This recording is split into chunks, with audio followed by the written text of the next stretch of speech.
Okay, we've got a question where something is modelled by a normal distribution. So there's the topic of the question.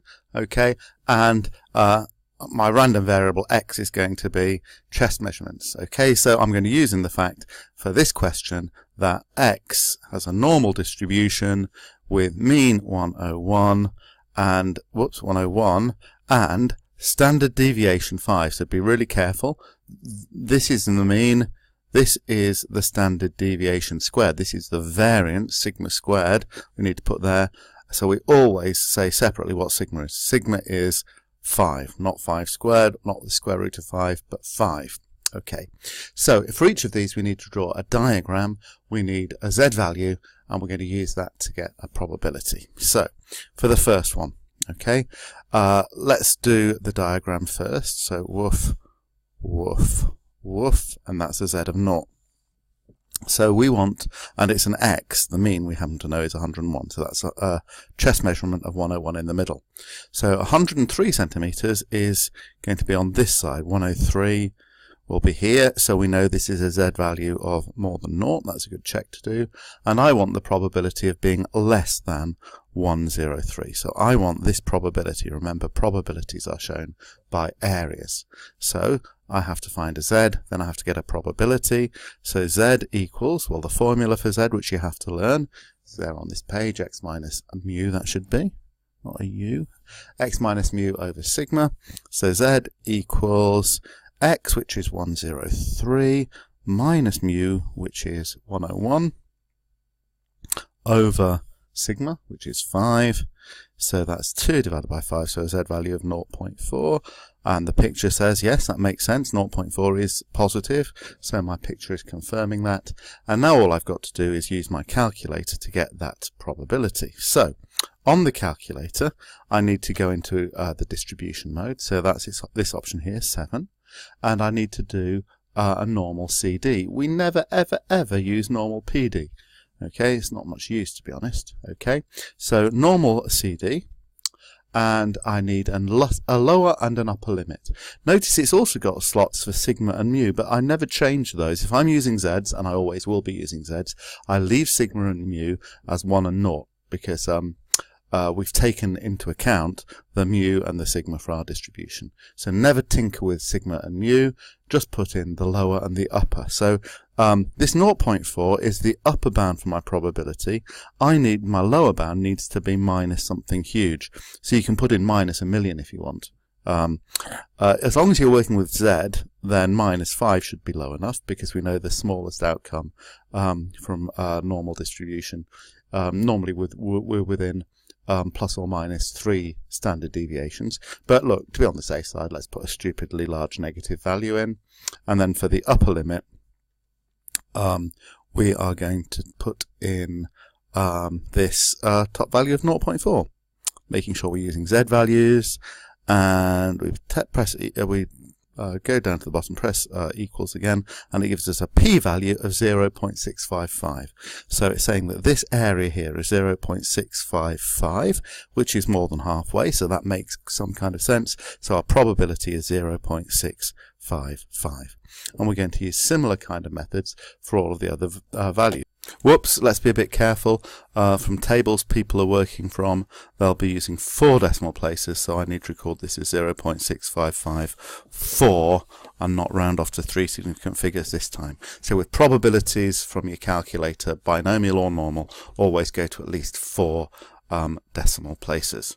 So 98 centimetres at all, new picture, woof, woof, woof, z is 0 in the middle. In the middle is our mean 101.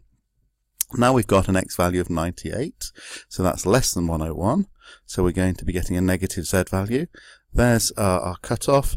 The probability we want is 98 centimetres or more, so I need to shade this bit here. Okay, so I need to find the z score for this, so z equals x minus mu over sigma, which is x is the 98, minus mu, which is the 101, divided by sigma, which is the 5. Gives me a value of minus 0.4. Sorry, this should be 101, which makes this minus 0.6.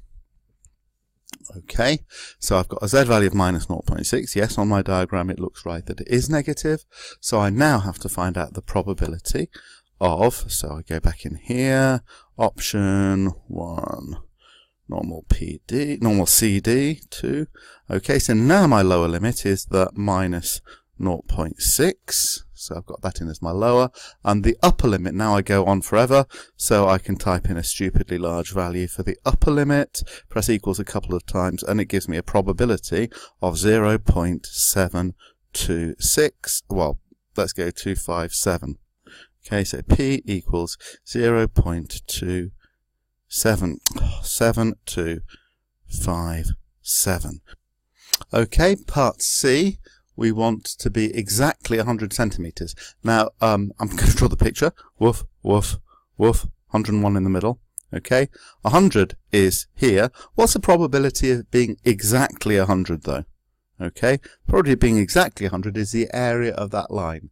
And the area of a line is 0. So I didn't actually need the picture for this, but you do need to know the probability of being exactly a particular outcome. So the probability of being 100 exactly is 0. Because it's a continuous distribution, any exact measurement has got a probability of 0. It's only ranges that have probabilities. So D, I have got a range. In part D, the range is between values. Well, woof, woof, woof, 0 in the middle.